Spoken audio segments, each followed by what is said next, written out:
लेकिन अब फिर विधानसभा का चुनाव होने जा रहा है। इस चुनाव में पूर्ण बहुमत से जीते जहाँ जहाँ खड़ा है। जय माता, रक्षा करनी सदा रक्षा करो। लोकसभा चुनाव में अपनी धमक दिखाने के बाद जेबीकेएसएस पार्टी के जयराम महतो विधानसभा चुनाव की तैयारियों में जुट गए। इसी कड़ी में जयराम महतो देवरी मंदिर पहुंचकर पूजा अर्चना की।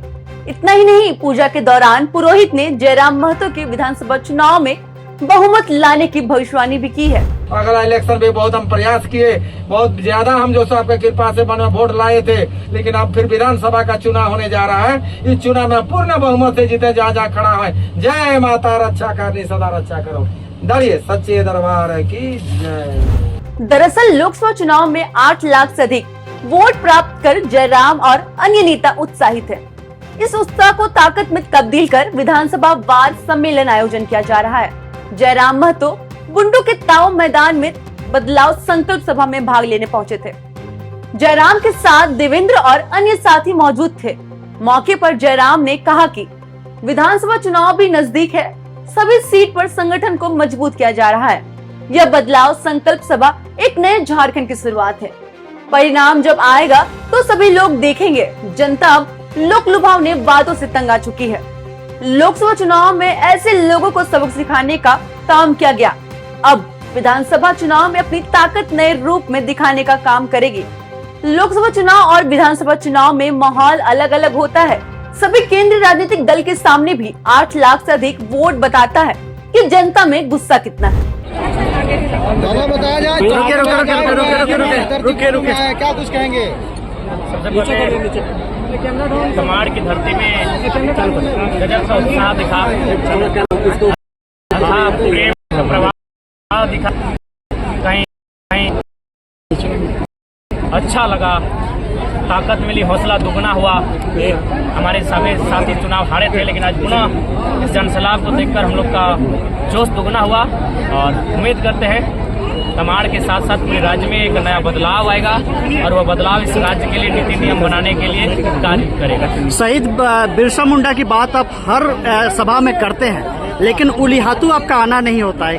गए हैं, लेकिन काफी दिन पहले गए हैं और हम लोग कल शेड्यूल बना है बकायदा। हम लोग उनका जो पैतृक ग्राम है वहाँ हम लोग जाएंगे और निश्चय ही बिरसा के बिना झारखंड अधूरा है, उनके विचारों के बिना झारखंड अधूरा है। तो उनके विचारों को आत्मसात किए बिना झारखंड मुक्ति और झारखंड नवनिर्माण का मार्ग प्रशस्त नहीं हो सकता। पेयजल के संकट से जूझ रहे हैं उलिहातू के लोग। देखिए, इसके लिए हम आपके चैनल के माध्यम से वर्तमान नवनिर्वाचित सांसद उन्हें बधाई देते हुए कहेंगे इस समस्या का निदान करने के लिए योजना को लेकर आए, ताकि गांव वाले पेयजल की समस्या से जूझ रहे हैं उनसे निजात मिल सके। तमाड़ में आज धर्मेंद्र मुंडा का आज आपने नाम लिया है, क्या माना जाए कि तमाड़ में प्रत्याशी घोषित हो गया? नहीं, घोषणा नहीं हुई, लेकिन संभावित अभी रेस में वो चल रही है और बाकी अगर कोई है तो आवेदन दें, स्वीकार है और फाइनली जो हमारा प्रक्रिया है उसके माध्यम से गुजरे। दादा इंटरव्यू के लिए, नौकरी के लिए लोग आवेदन देते हैं, इंटरव्यू देते हैं, लेकिन विधायक बनने के लिए पहली ऐसी पार्टी है जेबीकेएसएस या जेल कैंप जो कि आवेदन और इंटरव्यू ले रही है। क्रांतिकारी बदलाव करना चाहते हैं हम लोग, जनता के अनुरूप चाहते हैं उनका विधायक हो, युवाओं के अनुरूप उनका विधायक हो, उनसे विपरीत उनका विधायक ना हो। इसीलिए हम लोगों ने एक नया प्रयास किया है। कितना सफल होंगे नहीं होंगे ये वक्त क्या लगता है कि 55-60 प्रत्याशी मिल जाएंगे जो आपका क्राइटेरिया है? ज्यादा मिलेंगे, बिल्कुल समर्दा ज्यादा मिलेंगे और उम्मीद है कि हमारे प्रत्याशी जो आएंगे वो बेहतर काम। जयराम जी, आप शिबू सोरेन के परिवार पर हमला करते हुए कहते हैं विधायक जी का परिवार नहीं, आप मेरी बात तो पूरी सवाल सुनिए। पूरी क्यों सुनेंगे? शिबू सोरेन का परिवार केवल हेमंत सोरेन है, बसंत सोरेन नहीं है, सीता सोरेन नहीं है। सीता सोरेन दुर्गा सोरेन की विधवा है। सीएम पोस्ट उनको क्यों नहीं प्रोजेक्ट किया? हमने हेमंत पर कटाक्ष किया, उस पर टिके हैं हम। नहीं, आप उनके परिवार पे विधायक बनने की बात कहते हैं। ऐसा तो सुधीर महतो, सुनील महतो के परिवार से वहाँ तो आप बात नहीं करते। वर्तमान में जो है सरकार में बैठे हैं, सविता महतो भी है, क्षेत्र में जाएंगे वहाँ बात करेंगे। सविता महतो भी विधायक है। की बात है तो दुर्गा सोरेन की विधवा वो सीएम प्रोजेक्ट क्यों नहीं हुआ? और चंपई सोरेन 3 महीने के लिए क्यों नहीं कार्यकाल को पूरा कर पाए? ये कौन सी सरकार चल रही है? सिल्ली में डैमेज कंट्रोल कैसे होगा विधायक जयराम जी? सिल्ली में आपके ही पार्टी में देखा जा रहा है, कभी यहाँ बैठक कभी वहाँ बैठक, अलग अलग बातें आती है। जब पार्टी का प्रत्याशी घोषित होगा तो डैमेज कंट्रोल हो जाएगा। जब अभी प्रत्याशी घोषित नहीं जयराम होगा, दास, सिल्ली में अमित महतो का भी नाम आगे आ रहा है, देवेंद्र दा का भी नाम आगे आ रहा है। अमित दादा हमारे साथ आते हैं तो उनका स्वागत रहेगा। उनका शुरू से हम लोगों ने स्वागत किया है, लेकिन हम लोगों ने तो प्रस्ताव भी रखा है, आने के लिए कोई आपत्ति नहीं, आएंगे तो जाएंगे उनके साथ। लेकिन फिर सीट बंटवारे में बड़ा दिक्कत होगा ना जयराम दा? नॉमिनेशन में तो खुले मंच में ठीक है, नॉमिनेशन अलग चीज होता है, समर्थन देना अलग चीज होता है, लेकिन देवेंद्र महतो जी का भी नाम आ रहा है सिल्ली विधानसभा से, क्या माना जाएगा? सिल्ली विधानसभा से देवेंद्र महतो होंगे प्रत्याशी? देखिए अभी तय नहीं हो पाया है, ये तो ऐसे भी सांसद हैं, हमारे हार के बाद भी हमारे सांसद हैं। क्योंकि जयराम दा सभी पार्टियां बहुत ही जोरों शोर से तैयारी कर रही है। देखिए तैयारी हमारी है और बिल्कुल जो विचारधारा 2 साल से राज्य में फैली है, उस विचारधारा से ही प्रत्याशी तय होंगे और उस प्रत्याशी को विशेष मेहनत करने की आवश्यकता नहीं है। जो उनका वोट आना है वो 50% तय हो चुका है और 50% विधानसभा चुनाव के कैंपेन के दौरान तय होगा। धनबाद गिरिडीह में काफी भीड़ जुटती है, लाखों की भीड़ जुटती है आपको देखने के लिए, सेलिब्रिटी हैं आप वहाँ के, लेकिन तमाड़ में क्या लगता है, भीड़ में कमी थी क्या? नहीं, हमारे आपको लगता है आपका कैमरा शायद आज खराब होगा। जयराम जी, नहीं, लाखों की भीड़ तो नहीं थी। सवाल मेरा है कि जयराम जी आपने जो लाखों की भीड़ होती है, आज भी बहुत ही भीड़ थी, मतलब अभी थोड़ी होगा मीडिया बैठ में वोट में मतदान में तब्दील होने की बात होती है तो वो थोड़ा सा कहीं ना कहीं मिसिंग होता है, इस पर क्या कहना चाहिए? कहाँ मिसिंग हुआ है? लोकसभा में नहीं मिसिंग नहीं हुआ है, समझ भैया समझिए बात।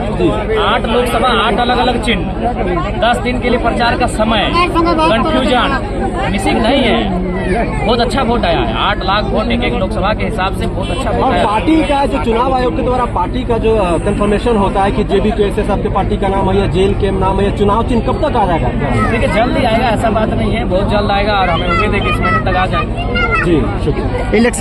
इलेक्शन के बाद किस पार्टी से गठबंधन की उम्मीद है आपकी? देखिए वो जनता तय करेगी, हम लोग तो बिना गठबंधन के चुनाव लड़ने जा रहे हैं। जयराम जी, जो पार्टी में विधायक के क्राइटेरिया रखे हैं वो दूसरी पार्टी से अगर आते हैं तो फुलफिल कैसे करिएगा? उन्हें फुलफिल करेंगे, आएंगे संगठन का कार्य करेंगे, है ना क्राइटेरिया, जनता का फीडबैक होगा। अगर जनता उनको फीडबैक देती है, हमारे संगठन के साथी अगर उनका समर्थन करते हैं तो कोई आपत्ति नहीं हमें। अगर कल कोई हमारे संगठन में आता है और अगर हमारे साथी बोलते नहीं ठीक, इनका स्वागत कीजिए, ये बढ़िया व्यक्ति हैं, गलत पार्टी में थे, तो वहाँ तो हमने लिखा है संगठन का फीडबैक, जनता का फीडबैक, संगठन के लिए कार्य। आपके संगठन के लिए तो आंदोलन वगैरह नहीं न किए होंगे, जिस तरह से 2 साल के दरमियान? ठीक है, तो आंदोलन नहीं किए हैं तो उसके लिए आंदोलन के लिए उनको पॉइंट नहीं जाएगा, लेकिन आंदोलन के अलावा जो कॉलम है उन पे पॉइंट अर्जित करें।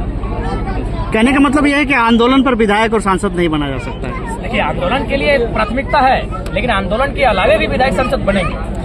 तो क्या माना जाए कि इस बार जो भी आपके लिए कैंडिडेट होंगे वो तमाड़ विधानसभा से, यदि मान लीजिए वो पूर्व मंत्री रह चुके हैं या विधायक रह चुके हैं, यदि वो आते हैं तो क्या करेंगे? बिल्कुल, उनको हम जनता के बीच रखेंगे, जनता का फीडबैक हमने रखा है, जनता फीडबैक क्या देगी, हमारे संगठन के लोगों को क्या फीडबैक देंगे। आखिर तमाड़ विधानसभा में हमारी पंचायत कमेटी है, हमारे प्रखंड कमेटी है, हमारे केंद्र कमेटी है, वो उनको वोट करेंगे।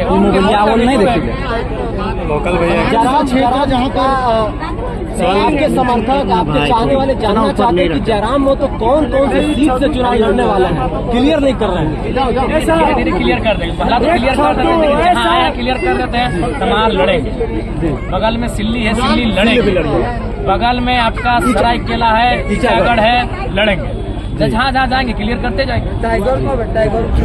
बहरहाल ये देखने वाली बात होगी कि इस विधानसभा चुनाव में जयराम महतो की मेहनत रंग लाती है या नहीं। फिलहाल द न्यूज पोस्ट के लिए इतना ही, ऐसे ही खबरें हम आप तक पहुंचाते रहेंगे। देखते रहिए द न्यूज पोस्ट। धन्यवाद।